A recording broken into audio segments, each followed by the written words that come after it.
Ya, selamat malam Mr. John. Silakan buka kamera dan bertanya saudaraku. Malam. Ya, Malam, malam. Mau nanya. Yesus Bisa buka kamera dulu, Bang Allah Mr. Maha John. Kuasa. Ya. Buka kamera.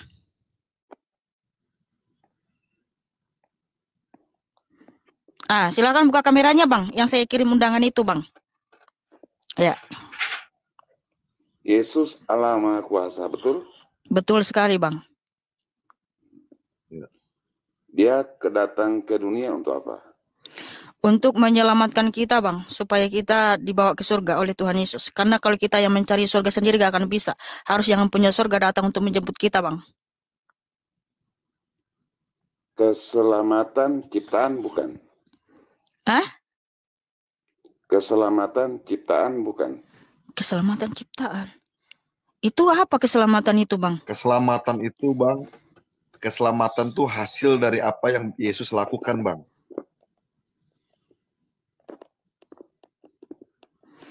Iya, keselamatan itu adalah karya Tuhan Yesus di atas kayu salib. Ya, ciptaan. Tuhan Yesus yang menciptakan keselamatan bagi kita, Bang.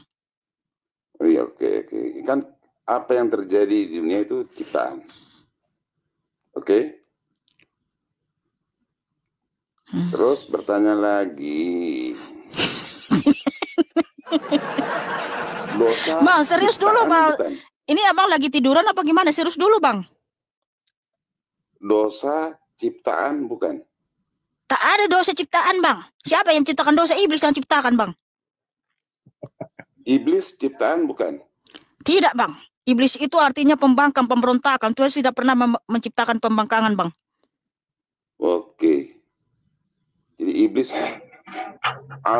Yesus Allah menciptakan dunia dan segala isinya. Termasuk galaksi Andromeda, galaksi Bima Sakti, galaksi GC 1101. 101 apa lagi, Bang? Langit ketujuh itu galaksi. Kalau fisika, galaksi developer yang kita, Bang. Kalau belajar fisika, galaksi IG 1101. Kira mau nelpon itu Bang 101. Oh, 101 langit ketujuh ya. Oh. Ada datanya, Bang. 101 itu adalah langit ketujuh, Bang. 201. Riset fisika itu. Lepaskan dulu cerita agama, cerita ilmu gitu. Oh, terus kita cerita apa nih, Bang? Saya cerita dongeng. Tadi Yesus Allah Maha Kuasa, pencipta segala-galanya, baik perbuatan, perkataan, apapun itu ciptaan. Dosa ciptaan bukan? Saya jawab ya, Bang. Bang jawab. Oh, belajar lagi. Dosa itu belajar lagi lah. Tuhan tuh tidak pernah menciptakan dosa. Tuhan tidak pernah menciptakan kejahatan. Dosa itu artinya adalah tidak adanya kebenaran. Ya, jahat itu juga tidak adanya kebaikan. Jadi Tuhan tidak pernah ciptakan kejahatan dan Tuhan tidak pernah ciptakan dosa, Bang. Loh, kehakikian itu apa berlaku itu ciptaan, Bang. Apa? Kehakikian itu ciptaan. Apa yang berlaku dalam kehakikian itu ciptaan. Kehakikian. Saya nggak ngomong kehakikian, Bang. Saya nggak ngomong kehakikian.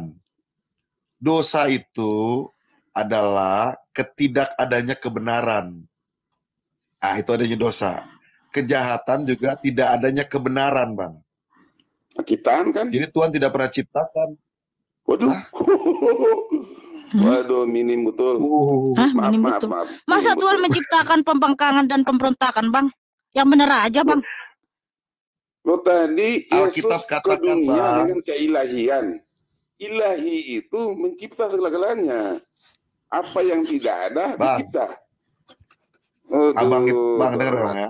Ada ayat firman Tuhan tertulis gini, Bang. Segala yang baik itu datangnya dari Dia, Bang. Jadi yang tidak baik itu artinya lah ketidakadaannya yang baik itu, Bang. Paham ya, Bang? Alkitab katakan segala kebaikan itu datangnya, sumbernya dari Dia, Bang. Kalau yang buruk-buruk dari setan, Bang. Gitu loh, Bang. Jadi abang mesti bedain. Jangan bilang pembangkangan, dosa jahat datang dari Tuhan juga salah. Gitu loh. Kenapa ada dosa? Karena tidak adanya kebenaran. Nah, siapa yang mencipta iblis dan setan? Nah, Tuhan tidak pernah menciptakan iblis dan setan. Beda dengan kepercayaan kami, Bang. Gitu ya? Langsung jadi jadian gitu. Tuhan itu menciptakan malaikat pada mulanya, malaikat semuanya baik. Tetapi malaikat pun juga dikasih free will, Bang, kehendak bebas. Dia ingin menyamakan dirinya dengan Tuhan. Dianya loh, Bang. Akhirnya dia dibuang ke bumi, ya, dalam Yeremia tuh ya. Jadi itu jelas, bukan Tuhan menciptakan ketidakbaikan, Bang. Ketidakbaikan itu ada karena tidak adanya hal-hal yang baik. Ya, Bang. Oh, jadi terbatas di situ ya. Terbatas dengan kemahakuasaan. Bukan kemahakuasaan, gak ada hubungannya, Bang.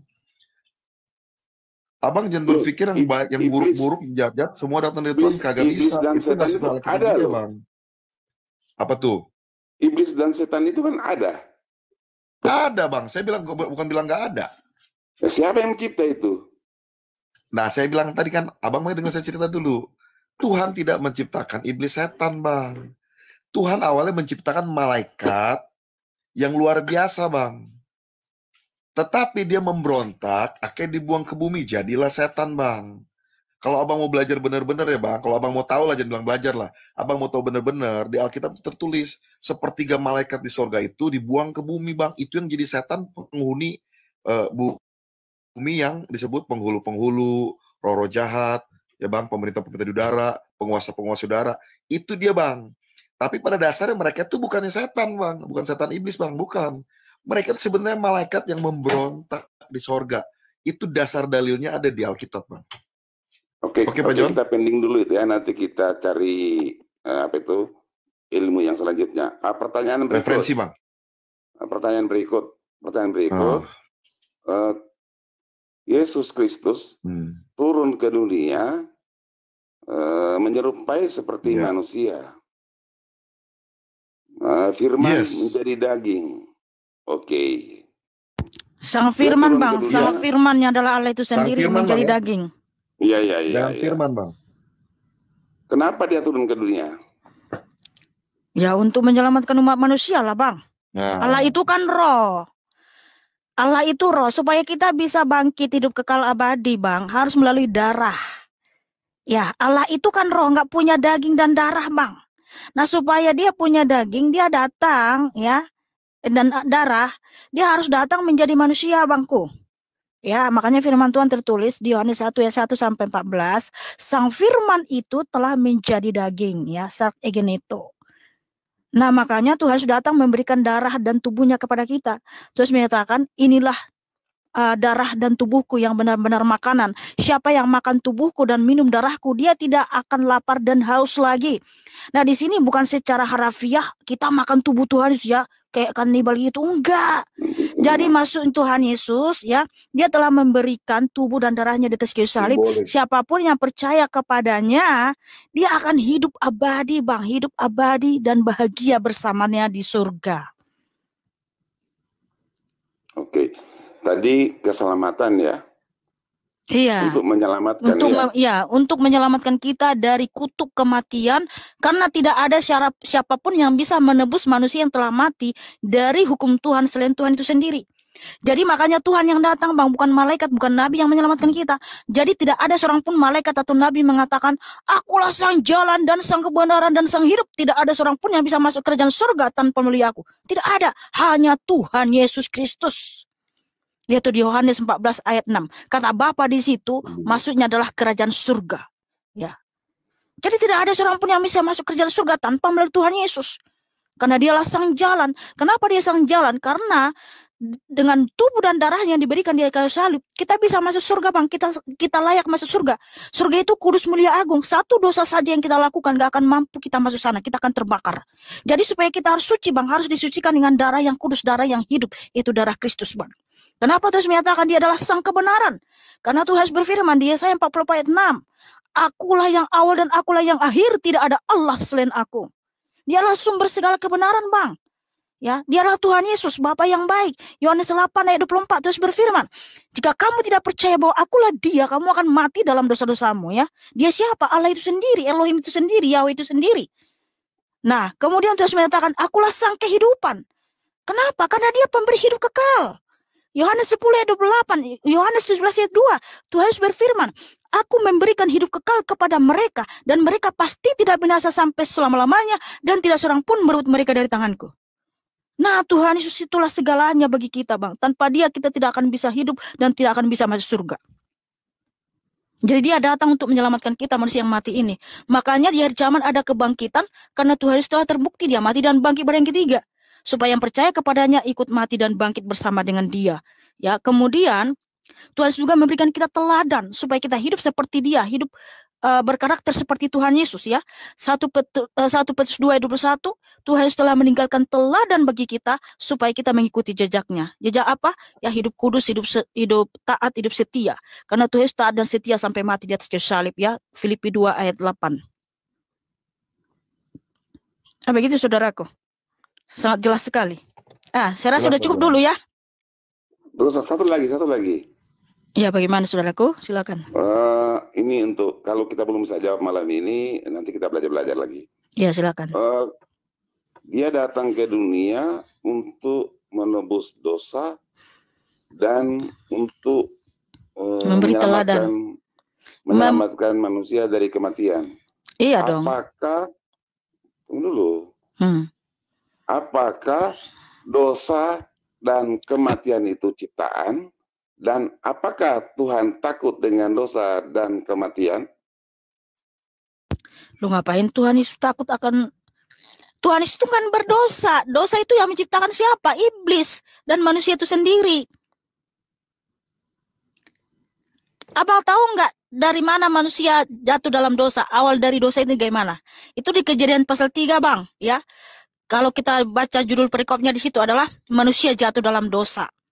Nah, yang membuat manusia ini berdosa adalah dari dirinya sendiri, Bang. Tuhan tidak pernah mengajarkan supaya Adam berbuat dosa. Justru Tuhan mengajarkan bahwa Adam itu harus taat dan setia kepadanya. Nah, kejatuhan manusia ke dalam dosa itu akibat apa? Sebab disesatkan oleh iblis, Bang. Iblis itu suka mencuri firman Tuhan, mempelesetkan firman Tuhan. Makanya hati-hati, saudaraku, ya. Satu kata saja bisa membuat kamu merendahkan Tuhan Yesus. Seperti apa tadi? Kata firman tadi, ya. Tuhan itu sang firman, pemilik firman yang berfirman, bukan sekedar firman. Ingat, maka saya bilang satu kata saja bisa membuat kamu merendahkan Tuhan Yesus. Di situ apa kata iblis di Kejadian 3 ayat 1? Tentulah Allah berfirman, semua pohon dalam taman ini jangan kau makan buahnya, bukan? Padahal Tuhan tidak pernah mengatakan semua pohon dalam taman ini jangan kau makan buahnya. Tuhan menyatakan semua pohon dalam taman ini bebas kau makan buahnya. Hanya kata jangan dan bebas loh. Sudah dipelesetkan sama iblis sehingga iblis bisa menyesatkan Adam dan Hawa. Makanya Adam dan Hawa itu jatuh dalam dosa karena disesatkan oleh iblis. Nah, konsekuensi dosa itu, Bang, apa? Kematian. Karena Tuhan sudah mengatakan, sudah berfirman, Kejadian 2 ayat 17, jangan makan buah pohon pengetahuan. Pada saat engkau memakannya, pastilah engkau mati. Di situ Tuhan sudah memberikan hukum dan pelanggaran hukum itu ada konsekuensinya, itu mati, Bang. Nah, ketika Adam dan Hawa melanggar ini, maka manusia jatuh dalam dosa dan mati. Makanya umur manusia, Bang, hanya 930 tahun waktu itu Adam. Sekarang jadi 80, 90, enggak, kalau sampai 100 itu udah kuat itu. Artinya umur kita itu, Bang, hanya 1 detik di hadapan Tuhan kita mati. Nah, supaya kita ya enggak selamanya ada dalam debu kematian, enggak ada di Hades, Bang. Tuhan itu harus datang membebaskan kita dari sini. Karena apa? Manusia supaya bisa bangkit lagi harus melalui darah yang kudus, Bang. Sebab apa? Karena nyawa kita ada dalam darah kita, Bang, ya. Imamat 17 ayat 11 firman Tuhan, nyawa manusia ada dalam darahnya dan darah pengantara antara nyawa. Jadi kalau kita punya darah yang kudus, Bang, darah yang suci, nggak akan mati kita. Nah, supaya darah kita ini bisa suci lagi, bisa tidak berdosa lagi, harus ada darah yang kudus menyucikan, Bang. Istilahnya kita dikasih darah yang suci, yang mulia. Itu darah siapa? Darah Kristus lah, Bang. Darah yang mulia, darah yang berkuasa. Makanya darah Kristus itu menyucikan dan menghidupkan. Ya, kita disucikan dengan darahnya yang kudus, maka kita hidup, kita bangkit. Hidup abadi selama-lamanya. Ya, begitulah saudaraku, Tuhan sudah datang ke dunia ini. Jadi dosa, kematian, iblis dan setan itu ciptaan yang maha lain, ya. Itu buatan iblis, malaikat yang jatuh, Bang. Karena malaikat buatan siapa? Gini Bang, bentar. Jadi gini, kenapa? Tadi dijelasin Bang. Iya dulu, sebentar. Malaikat ini ya diciptakan Tuhan Yesus untuk pelayan Tuhan Yesus. Malaikat itu diciptakan ya adalah makhluk roh, immortal, dia abadi. Nah, karena mereka itu kalau jatuh dalam dosa Bang, malaikat ini, dia kekal dalam dosanya, nggak ada pengampunan. Nah, malaikat ini ya dia adalah pemimpin pujian. Ada namanya Lucifer. Dia adalah malaikat yang paling terang, paling indah ya. Saking dekatnya sama Tuhan Yesus, dia ingin merebut tahta kerajaan surga, ingin disembah, ingin dimuliakan juga ya. Artinya dia ingin menyamai Tuhan Yesus. Nah, itulah kenapa dia jatuh dalam dosa. Sehingga ketika dia memberontak, membangkang sama Tuhan Yesus, makanya disebut iblis, Bang. Dia ada dulu malaikat yang dekat sama Tuhan Yesus, tapi ketika dia memberontak, membangkang ya, makanya disebut iblis. Sehingga mereka diusir dari surga. Jadi bukan Tuhan Yesus yang menciptakan iblis. Iblis itu asalnya dari malaikat ya. Nah, setelah malaikat ini jatuh dalam dosa sehingga dia disebut iblis setan ya, pembangkang ya, pemberontak. Nah, malaikat yang jatuh ini Bang, mereka selamanya kekal di dalam dosanya dan mereka akan dihukum di neraka. Nah, karena iblis ini yang disebut malaikat yang jatuh ini kekal di neraka, dia akan menghasut banyak orang manusia untuk memberontak juga kepada Tuhan Yesus supaya banyak kawannya di neraka, Bang. Nah, makanya kita itu harus taat dan setia kepada Tuhan Yesus. Karena Tuhan Yesus tidak menghendaki kita binasa, ada dalam neraka. Karena kalau kita tidak taat sama Tuhan Yesus, berarti kita taat sama siapa dong? Ya sama iblis jadinya. Karena kan hanya ada dua Bapa di segala manapun ya. Itu Bapa sumber segala kebenaran, sumber segala hikmat, sumber segala kecerdasan, sumber segala ciptaan. Ia adalah Tuhan Yesus. Ya, Yohanes 8:24. Ada juga Bapa segala dusta, Bang. Yaitu Yohanes 8 ayat 44. Itulah sumber segala dusta, itu iblis. Bapa segala dusta itu iblis, Bang. Nah, kita mau taat sama siapa? Bapa sumber segala kebenaran apa Bapa sumber segala dusta? Nah, kalau saya taat sama Bapa segala sumber kebenaran, yaitu Tuhan Yesus, Bang. Saya nggak mau mengikuti Bapa segala dusta itu iblis, ya. Jadi seperti itu, saudaraku. Tapi ada kan? Apanya ada? Nah, maksudnya kalau teori ada dan tiada itu, objek itu yang ciptakan yang subjeknya. Tuhan Yesus menciptakan kesempurnaan, Bang. Ya. Selamat malam, Nabi 26. Nah, ini. Lanjut. Nggak, sepertinya tadi sempat ngerekam itu Nabi 26. Saya nanya, dosa, kematian, iblis itu apakah ciptaan? Tadi kematian iblis, Bang. Sudah dijelaskan juga, udah ditubuhkan. Oke, silakan Pak Nabi 26. Kalau di dalam Alkitab, Perjanjian Lama, ya, dosa itu karena kita tidak bisa menguasai hawa nafsu kita. Kata dosa artinya kata, dari bahasa aslinya kata itu adalah miss the target, meleset dari sasaran. Kalau kita punya tujuan untuk melakukan satu tujuan, lalu kita meleset, itu dosa. Kalau dalam Perjanjian Baru, di dalam 1 Yohanes 3:4 atau 4 ayat 3, saya lupa ya. Dosa, ya, ketika kalau kamu tidak punya hukum, kamu itu berdosa. Lalu di dalam apakah hukum itu? Hukum yang terutama dan utama adalah mengasihi Tuhan. Jadi kalau kamu nggak punya kasih, kamu berdosa. Lawan dari kasih itulah hawa nafsu tadi yang tidak bisa kamu kendalikan. Itulah dosa. Jadi bukan ciptaan, tapi pilihan. Orang berdosa karena pilihannya sendiri. Nah, lalu apa kematian? Kematian itu akibat lagi. Dosa adalah sebuah pilihan, mengikuti hawa nafsu atau mengikuti cinta. Kalau kamu punya cinta, maka kamu akan punya kehidupan. Kalau kamu milih hawa nafsu, kamu akan berdosa dan kamu akan mati. Punya pilihan, ya. Apakah iblis ciptaan? Iblis bukan diciptakan. Ya, kata iblis dalam bahasa aslinya itu satana. Satana itu artinya adversary. Segala sesuatu yang menghalangi kamu untuk datang kepada Tuhan yang sejati, ya, termasuk Bapak ini yang menghalangi datang kepada Tuhan Yesus, itulah satana. Jadi bukan diciptakan. Kadang-kadang penghalang itu adalah diri kita sendiri, kesombonganmu sendiri. Makanya di dalam Yesaya 14 ayat 12, kesombongan itu datang, aku hendak menyamai Allah, aku hendak, karena kesombongan maka dia jatuh. Dan sejak itulah ada kematian, ada dunia orang mati katanya, ya, Yesaya 14 ayat 9 sampai 12 itu. Sheol, dunia orang mati, menganga katanya kan. Menyambut kesombongan itu yang jatuh, aku hendak. Ya kan? Jadi iblis itu bukan diciptakan. Iblis itu adalah sebuah adversary, apapun. Jadi sebuah kondisi, sebuah keadaan. Ya, nggak pernah iblis diciptakan, nggak pernah alam menciptakan yang jahat, itu nggak ada alam menciptakan yang jahat. Yang jahat itu dari kamu sendiri. Ya, nah, kalau bagi orang Yahudi, sebentar ya, saya lupa namanya. Iblis itu adalah sebuah, itu dia ngambil dari Ayub ya, Ayub 1. Iblis itu adalah adversary. Itu adalah sebuah, ya kamu sendirilah iblis itu. Kesombonganmu sendiri, kedikjayaanmu sendiri, kepala batunya kamu sendiri. Itulah iblis, sehingga kamu tidak bisa mengenal kebenaran yang sejati karena kamu sombong, karena kamu dijelasin bolak-balik bandel. Nah, itu dalam saya lupa namanya, sebentar. Aduh. Udah kita skip dulu ya. Jadi dalam pemahaman Yahudi, iblis adalah adversary. Manis Friedman, ya, salah satunya Manis Friedman namanya ya. Anda browsing aja, what is devil? Manis Friedman, Rabbi Manis Friedman. Tapi kalau bagi kita orang Kristen, iblis juga nggak diciptakan, masalahnya nggak ada iblis diciptakan, ya. Tidak ada yang buruk yang dari, segala yang baik itu berasal dari Allah. Ayatnya sudah jelas, segala yang baik itu berasal dari Allah. Jadi Allah, tidak ada yang buruk yang berasal dari Allah. Begitu. Sama dengan Mikana tadi. Tinggal kamu mengerti apa enggak. Ya, iya. Gitu. Oke, sangat jelas sekali ya, Abang John. Saya rasa sudah cukup dulu. Terima kasih saudaraku sudah bertanya. Tuhan Kristus Allah yang Maha Besar memberkatimu dan mengasihimu. Tepuk tangan buat Mr. Bang John yang cakap dan manis. Terima kasih. Ya, sama-sama. Turunkan saya.